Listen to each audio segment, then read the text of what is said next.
يا سلام على التيشيرت اوفر سايز ده، ناقصه حتة سنيكرز. هوب تفتح السوشيال ميديا تلاقي إعلان سنيكر.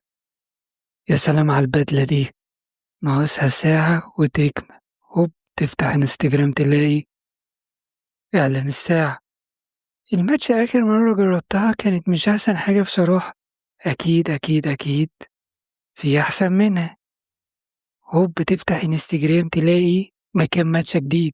كم مرة كان نفسك في حاجة وبعد ما قلتها فتحت السوشيال ميديا لقيت إعلان ليها هي. أكيد كتير ده حصل معاك. مش أنت بس اللي حصل معاك كده، لأ كمان كتير غيرك. فهل منصات السوشيال ميديا بتتنصت علينا ولا هم فاهميننا أكتر من نفسنا؟ لو كده بقى يجوا يتوقعوا لي مستقبلي. الحقيقة إنك لما بتدخل على أي موقع أو منصة سوشيال ميديا إنك بتدوس نيكست نيكست نيكست نيكست، أو يعني بتوافق على الشروط والأحكام وخلاص من غير ما تقرأ. يعني أنت بتوافق بكل سهولة إنهم يوصلوا لأي شيء على موبايلك، حتى المايك اللي بتتكلم منه، حتى الفيديو اللي أنت بتسمعه دلوقتي ده عندهم الحق إنهم يعرفوا أنت بتسمعه ليه وإمتى. وده بيديني فرصة إن أنا أقول لكم إن أنتوا يا ريت تتفرجوا على الحلقة الأولى من السيزون السادس لبلاك ميرور، تحديدا حلقة سلمى حايك. يعني فرصة أريكومند ليكوا حاجة تتفرجوا عليها بخصوص الكونسيبت ده. طب إيه الحقيقي اللي بيحصل؟ ليه بيظهر لنا إعلانات على حاجة إحنا اتكلمنا عليها؟ الحقيقة إن أصحاب المواقع والتطبيقات أكيد مش طماعين في الكلام اللي أنت بتقوله أنت في زمايلك عن المشاريع اللي عمركم هتعملوها على القهوة.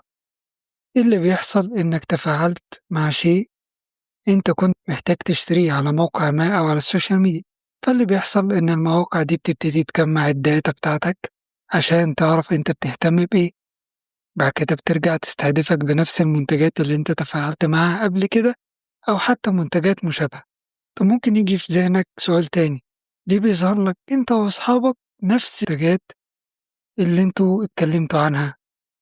لأن ببساطة أنتوا بتكونوا قاعدين مع بعض كتير، تقعدوا مع بعض في نفس اللوكيشن لمدة طويلة، تستخدموا نفس الواي فاي، عشان كده الخوارزميات بتفترض إنكم ليكم نفس الاهتمامات.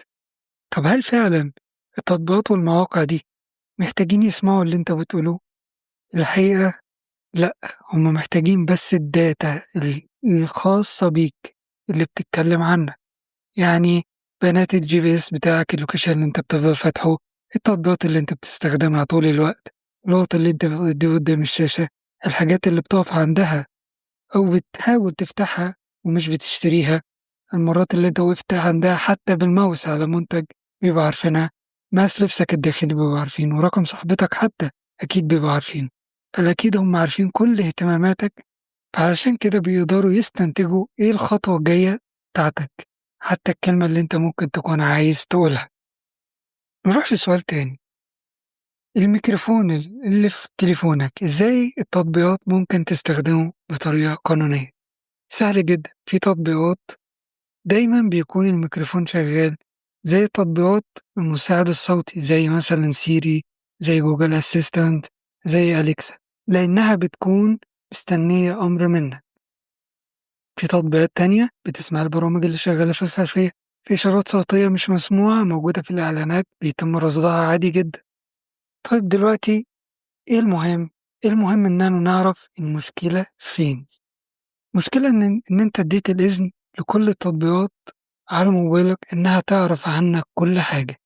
حتى دلوقتي خليك فاتح موبايلك وأنت بتسمع، افتح الإعدادات، هتلاقي كل التطبيقات واخدة إذن إنها تعرف عنك كل حاجة، حتى الآلة الحاسبة.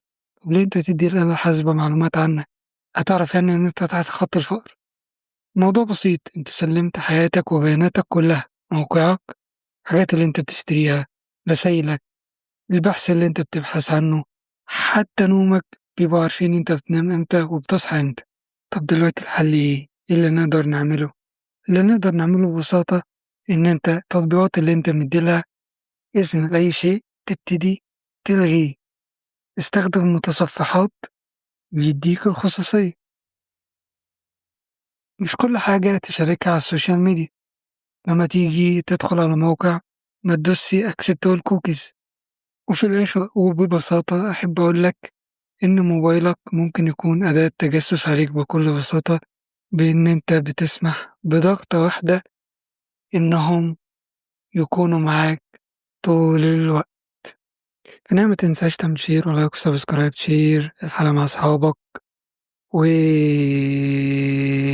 بنعتذر عن قلة الجودة لأن ده أول فيديو لينا على القناة، وإن شاء الله الجودة تتحسن بدعمكم. سلام.